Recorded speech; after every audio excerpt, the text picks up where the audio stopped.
We got one. Oh my God, oh my God! Kevin Owens through the table!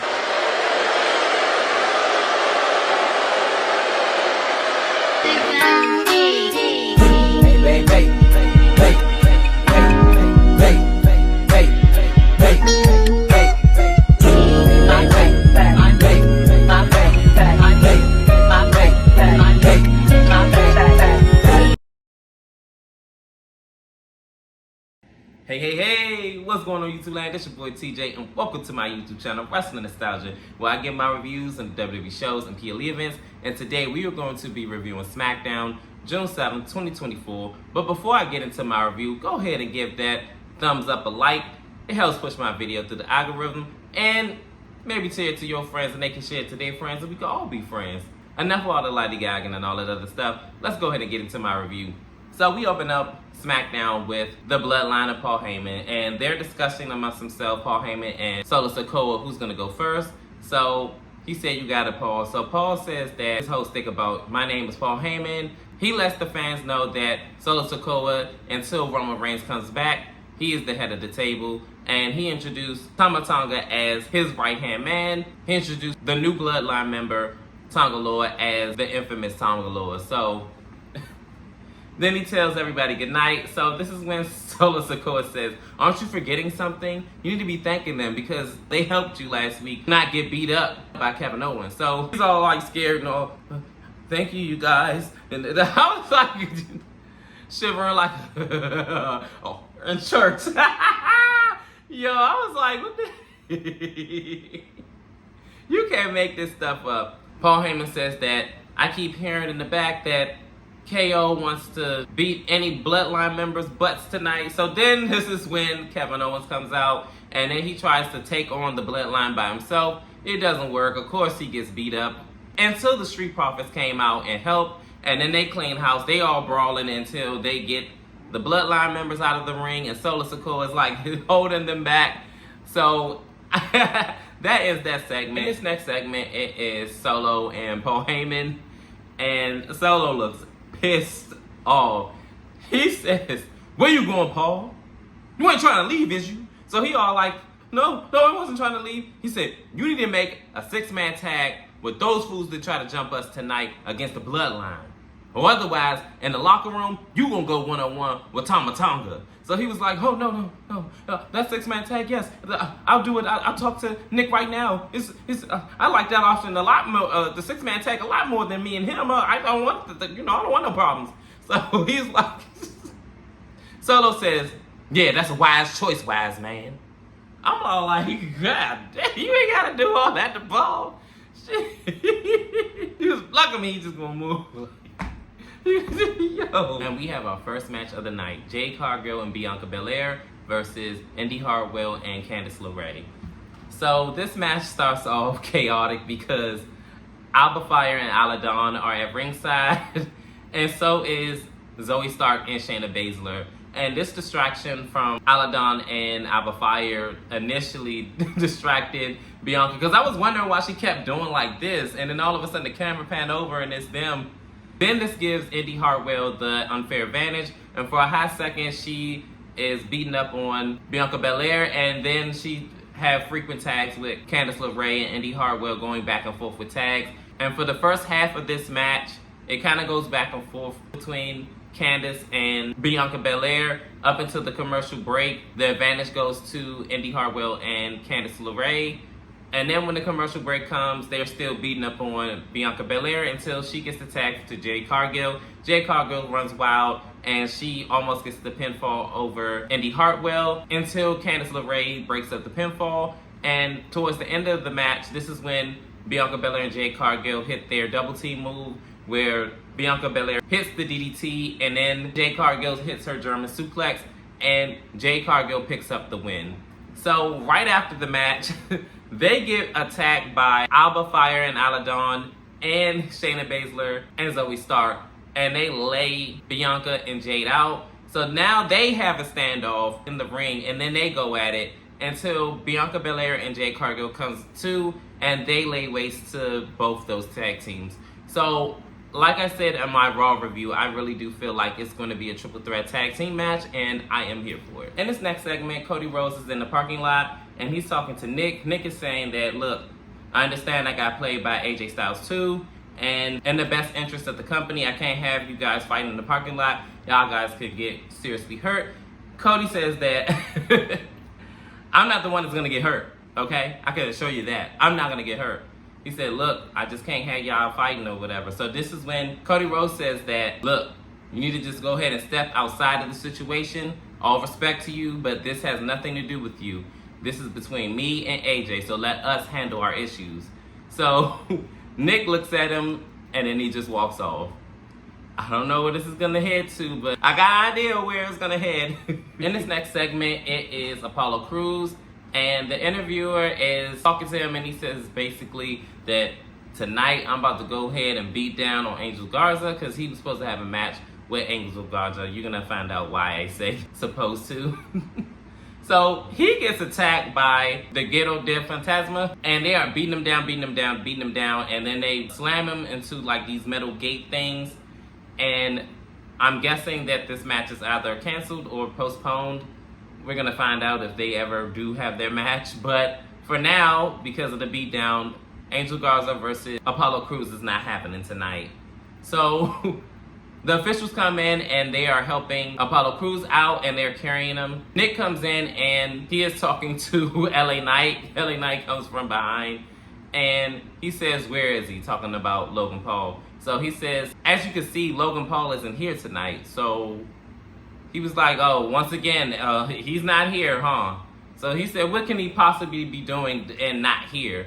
So he shows him what he's doing, which is playing Tetris, because I guess he's in the Tetris competition. So he says, Tetris, Tetris, Tetris. Nigga, yeah, Drake.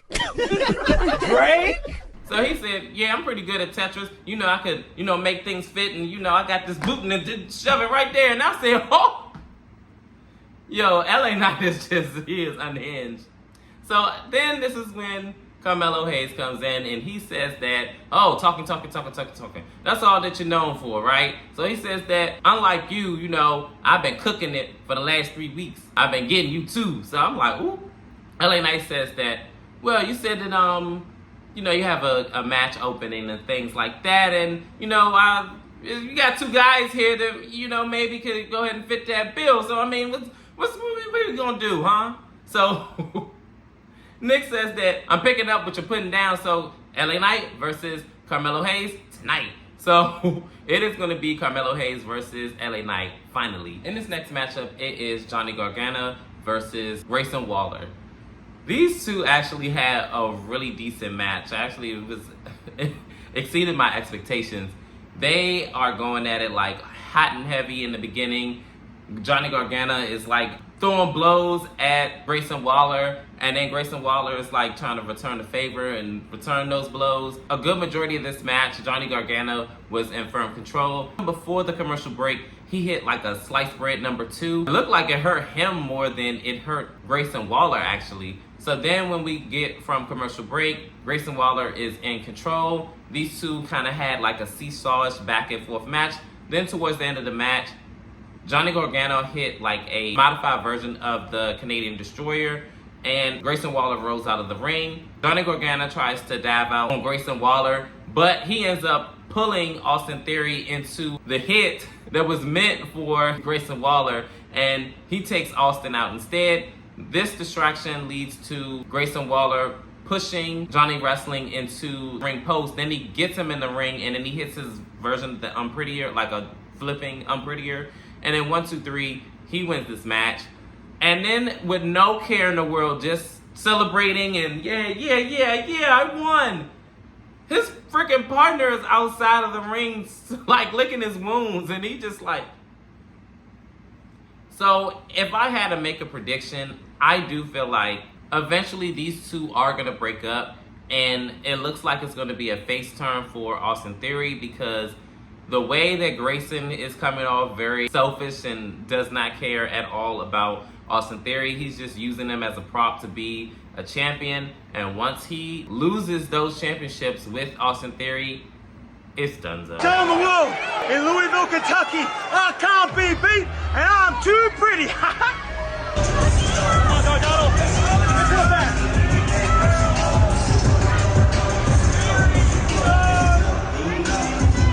In this next segment, it is Cody Rhodes still in the parking lot.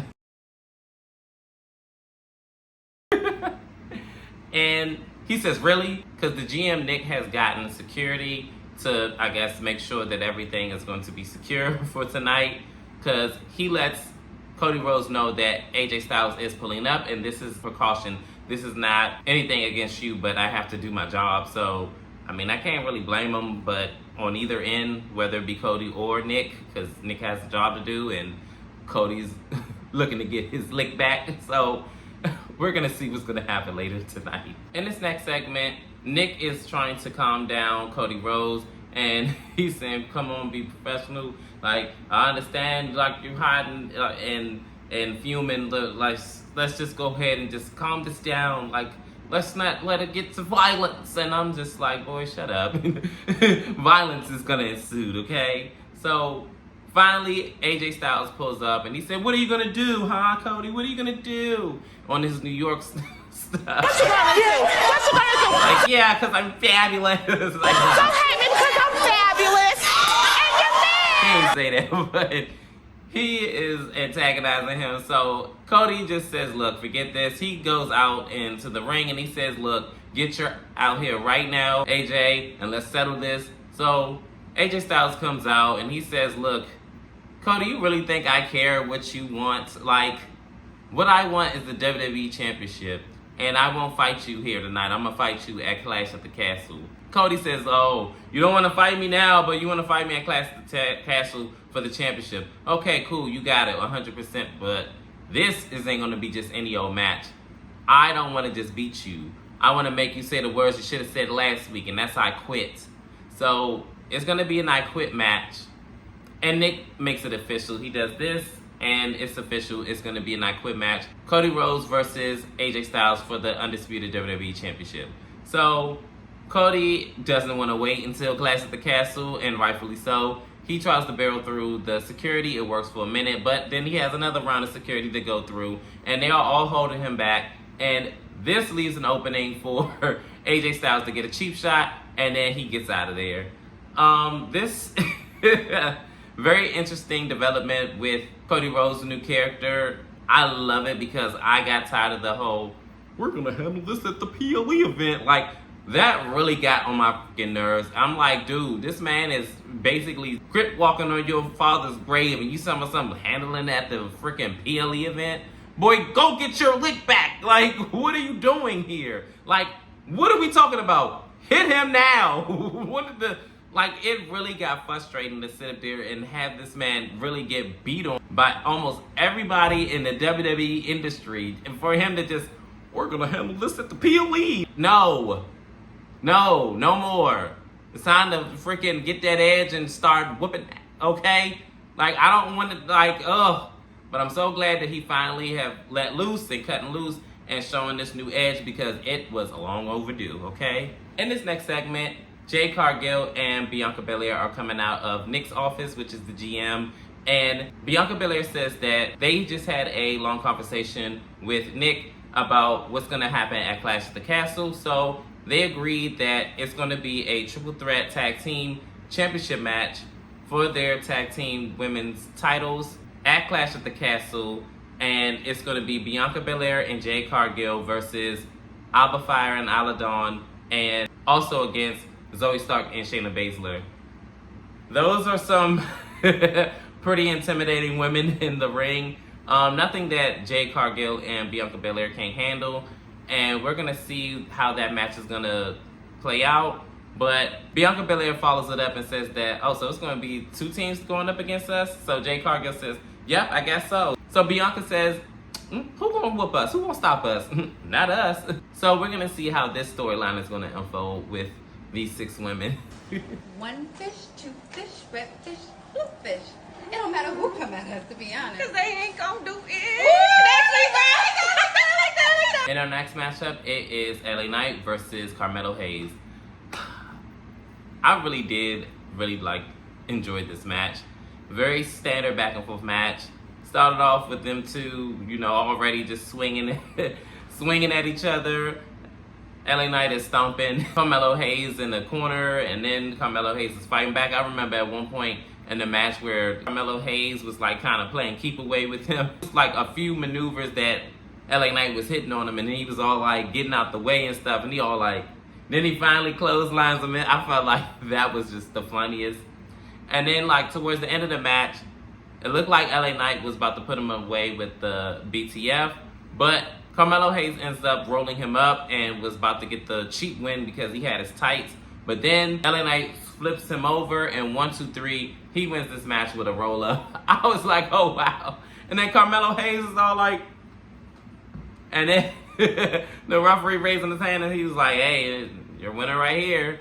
But I hope that this is not like a one-off type of thing, because I really do love their whole dynamic that they have going on there between them two. I feel like they really could put on like really banger matches. I wouldn't even have mind them being at Clash at the Castle against each other, but we're gonna see if this is a one-off or this is gonna continue.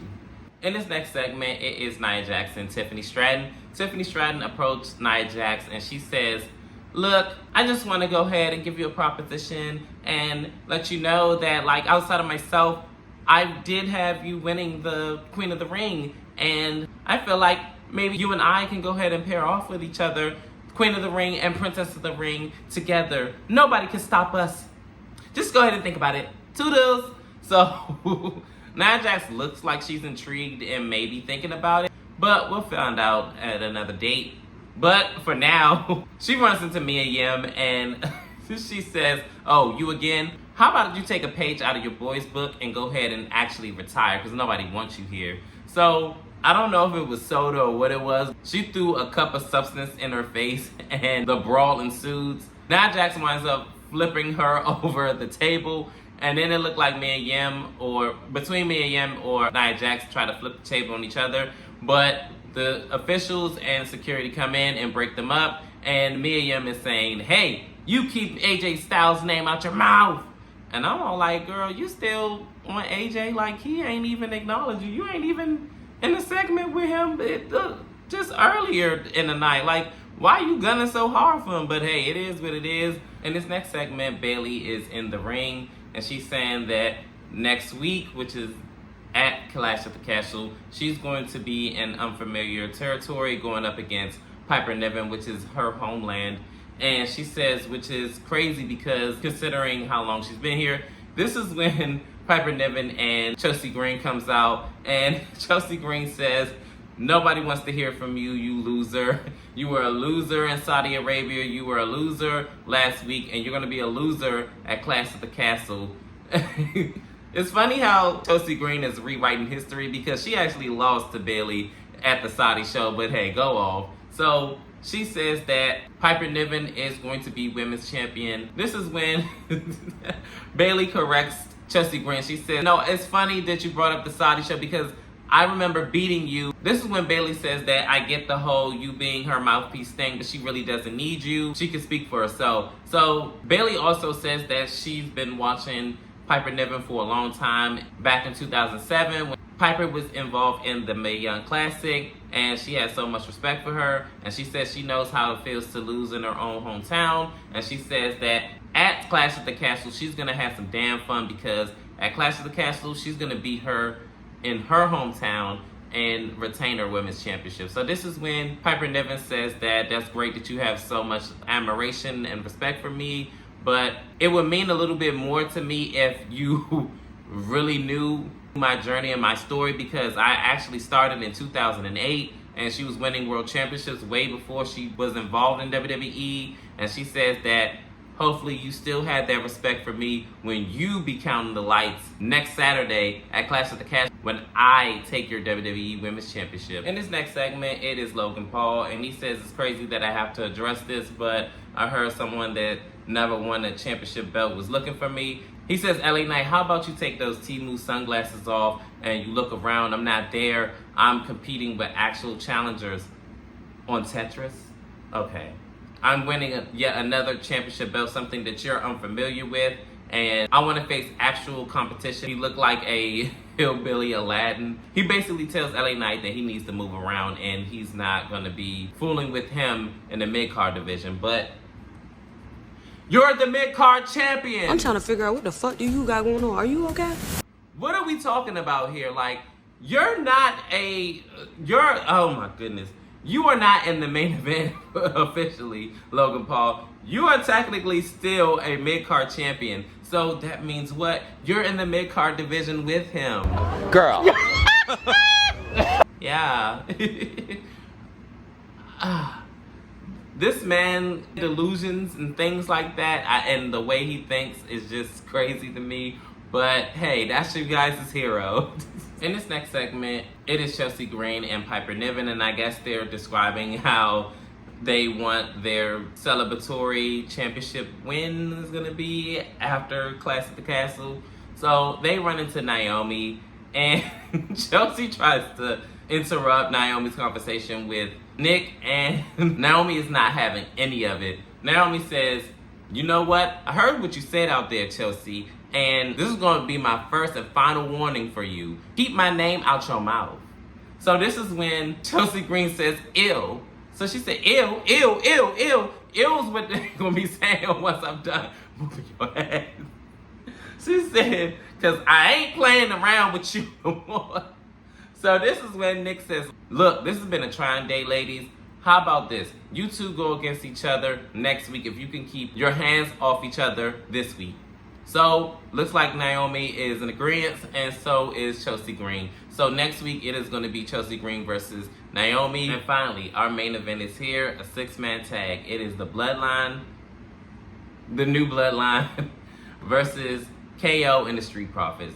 The first half of this match, it is Angelo Dawkins and Tama Tonga going at it in the beginning, and surprisingly, Angelo Dawkins is dominating this match in the first half, and then he tags in Montez Ford. Montez Ford is taking it to Tama Tonga up until Tama Tonga ended up getting the advantage and start fighting back, and these two kind of go back and forth until Solo Sikoa gets the tag, and unbeknownst to Montez Ford, and he gets the unfair advantage, taking him out the ring and then slamming his head into the ring post. And this is when we go into our commercial break. After the commercial break, the Bloodline are still in control up until Montez Ford finally gets the tag to his partner, which is Kevin Owens. Kevin Owens runs wild, and he is beating on everything in sight. He winds up hitting a swanton for a 2 count on Solo Sikoa. Solo Sikoa and KO are getting some offense in on each other up until KO hits a stunner, and he almost gets the 3 count until the Bloodline slides him right on out of the ring, and they are beating him down. Montez Ford and Angelo Dawkins are helping out. I remember before Montez Ford got involved, Angelo came in and did a Braun Strowman move and tried to bum rush through all of them. And then as they're fighting out on the outside, this is when Montez Ford does his big dive and he wipes everybody out except Solo Sikoa, because Solo hits him with the chair, causing this disqualification. So they end up all brawling, and Montez Ford is laid out. Angelo is still trying to fight. He winds up getting hit with the spike, and then when it came to Montez, he ends up getting a spear. I guess he's taking this head at the table thing really seriously. Outside of the ring, KO is outside of the ring. They did a shield move. They powerbombed him through the table. Yo, you can't make this stuff up. So the end of the night, Solo Sikoa and the Bloodline stand tall over KO's lifeless body. Yo, this SmackDown actually ended on a really high note, to be honest. And this new Bloodline is starting to, do their little thing. But I really did enjoy the SmackDown, to be honest with you. How did you feel about SmackDown? Leave it in the comments and let me know, how did you feel about SmackDown? Did you love it? Did you hate it? The greatest show on earth or the worst? Leave it in the comments, and as always, like, share, subscribe, and help me grow my channel and all of the other good stuff. Your constant love and support is very, very, very much admirable, and I really do appreciate it. Thank you, thank you, thank you, and as always, peace. TJ, I'm out. Domination.